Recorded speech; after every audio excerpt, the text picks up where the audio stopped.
बिस्मिल्लाहिर्रहमानिर्रहीम। बहुत सारे लोग अंगूठी पहनते हैं। जिस तरीके से आप देख रहे हैं, मैंने भी अंगूठी पहनी हुई है। जब भी आप इबादत करें, रियाजत करें, नमाज पढ़ें और उसके बाद मसनून आमाल करते हैं और जिस तरीके से अपने दाएं बाएं फूंक मारते हैं, अपनी अंगूठी के नग पर भी फूंक लाजमी मारा कीजिए। ऐसे करने से आपके पत्थर के अंदर तासीर जो है उसमें मज़ीद इजाफा हो जाएगा।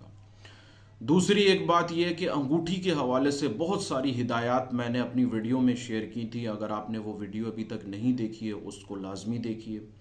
बैतुल खला में जाने से पहले कोशिश कीजिए अपनी अंगूठी को उतार लीजिए, या अगर आप घर के अंदर मौजूद है तो कहीं बाहर रख दीजिए, और अगर कहीं बाहर मौजूद है तो अपनी पॉकेट में डाल लीजिए। लेकिन इस बारे में एहतियात कीजिए, इंगिश्तरी बैतुल खला में ना लेकर जाएं, इससे उस पत्थर की तासीर में फ़र्क पैदा होता है।